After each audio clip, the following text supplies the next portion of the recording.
C'est avec des yeux étincelants de joie que le ministre de la Communication et porte-parole du gouvernement, M. Issa Chiroma, est venu présenter un groupuscule de blancs comme étant les représentants de Transparency International pour la supervision de l'élection présidentielle au Cameroun. Et ce groupe d'individus a fait le tour de tous les médias pour chanter à l'unisson que l'élection s'est passée dans de très bonnes conditions et que le Cameroun était un modèle de démocratie. Cependant, après leur tentant longeur envers le gouvernement camerounais, Transparency International a publié un communiqué pour dire qu'il ne connaissait pas ces individus, qui étaient plutôt des roublards, des usurpateurs, ayant été recrutés par une fausse agence de communication qui elle-même est proche du gouvernement et particulièrement du ministre de l'administration territoriale. Voilà donc comment est-ce que le gouvernement utilise un chef voyou, qui utilise un groupe de bandits, d'escrocs avérés, pour valider une élection présidentielle entachée de fraude. Et c'est une méthode qui est devenue un rituel pour le gouvernement camerounais. En 1992, le résultat des urnes donne vainqueur Ni John Fundi du SDF avec un pourcentage de 38,2%. Paul Biya n'est que troisième avec 24%. Pour détourner les résultats, non seulement on ne va pas vite les publier, mais le ministre de l'administration territoriale de l'époque, M. Andjé Tchungi, va aussi utiliser des laboratoires pour valider l'élection de M. Paul Biya. Et entre autres, ils vont faire venir des individus, des chômeurs, qui vont se passer pour l'agence NDA et vont décider et vont déclarer que M. Biya a remporté l'élection. Or, l'organisation NDI va se rendre compte que c'est plutôt des usurpateurs et va publier un communiqué pour démentir.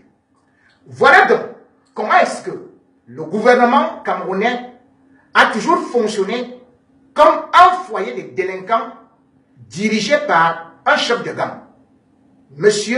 Paul Biya, de son nom, ou plutôt de son sobriquet. Car même le nom du chef d'État camerounais est faux. De son vrai nom, M. Paul Barthélemy Abondo, eh bien, il a eu à changer ce nom parce que juste son père avait estimé que Abondo, son homonyme, était un malfaiteur. À l'école d'Enden, où Paul Biya a fréquenté, c'est bien Paul Barthélemy Abondo, qui est inscrit sur les listes. Et il y a des témoins. Son cousin germain, le professeur Gervais Mendozé, dans son livre, écrit ce nom, Paul Barthélemy Abondo. C'est le nom du chef de l'État camerounais. Premier faux. Deuxième faux. Bien évidemment, quand il part au petit séminaire d'Akonon, Paul Biya est renvoyé à l'âge de 21 ans, après seulement le BPC, pour des choses que je ne voudrais pas écorcher des tympans de certains enfants et des esprits purs. Et le même Paul Biya, qui aujourd'hui est président de la République du Cameroun, n'a jamais déclaré, c'est bien comme le stipule l'article 66 de la Constitution du Cameroun. Passons. À côté de lui, ceux qui se présentent dans son gouvernement, comme par exemple le ministre de la Communication, M. Issa Chiroma, c'est quelqu'un qui a été condamné pour tentative de coup d'État en 1984. Il a fait la prison de Tchouliré. Il a fait la prison centrale de Kondengui. Celui qui est aujourd'hui le président du Sénat, M. Miad Ndjifendi, lui aussi a fait la prison centrale de Kondengui. 6 ans pour tentative de coup d'État avec M. Issa Chiroma. Celui qui est le ministre de l'administration territoriale, qui s'appelle Atanganji, lui aussi c'est un repris de justice, qui a été chassé de son village à coups de cailloux.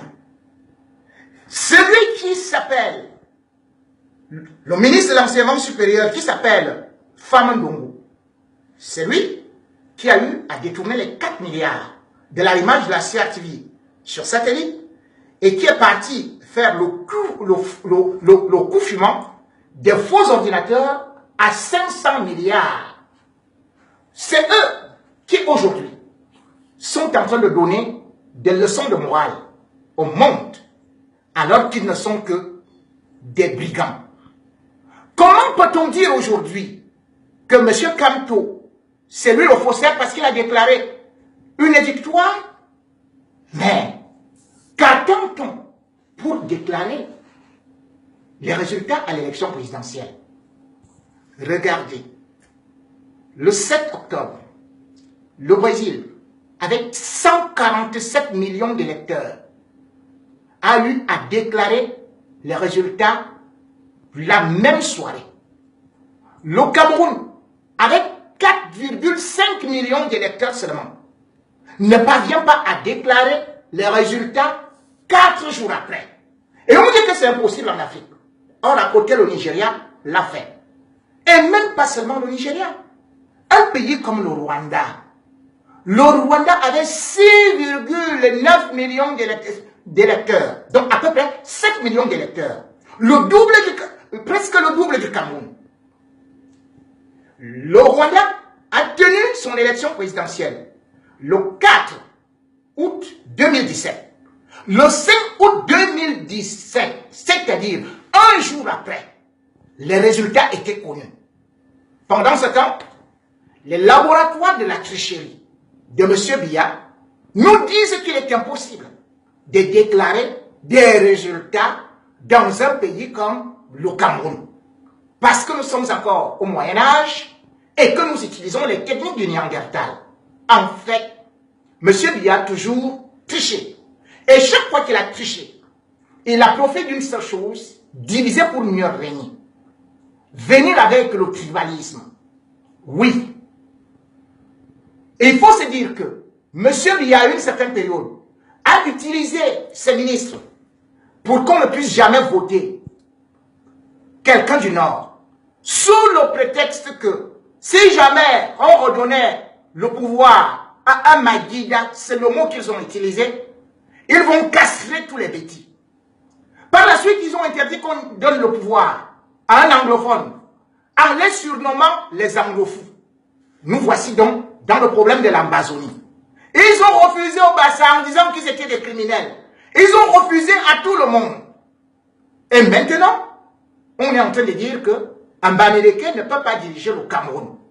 Monsieur Kamto, bien qu'ayant des résultats favorables pour lui, selon les statistiques. Ça a toujours été ça. Et aujourd'hui, le Cameroun est en proie à une guerre civile, à une guerre ethnique, qui a été montée méticuleusement, pointilleusement, professionnellement par M. Biya, qui est un véritable poison pour le Cameroun et qu'il faut dégager.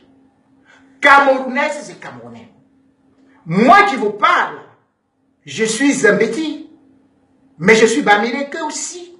Je suis anglophone.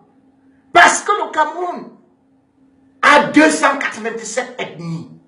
Si nous nous lançons dans cette guerre, dans ce volcan où M. Biya veut nous installer parce qu'il veut garder son pouvoir, sachez que c'est nous qui allons perdre. Il a 86 ans. Il n'a plus rien à perdre. Nous sommes des Camerounais. Et nous n'allons pas nous lancer dans la défense du pouvoir sous prétexte que nous sommes des bêtis contre des Bamileke. Non. C'est un homme du Nord, musulman de son état, qui a décidé de passer le pouvoir à M. Paul Biya, un sudiste qui était catholique. Il aurait pu donner à son frère. Il a fait avec amour parce qu'il voulait la cohésion nationale. D'où vient-il que chez M. Biya, le Cameroun soit aussi scindé, aussi divisé, aussi émietté et au bord de la guerre? Non. nous devons nous unir et chasser Paul Biya, qui est notre vrai problème, et non regarder nos origines.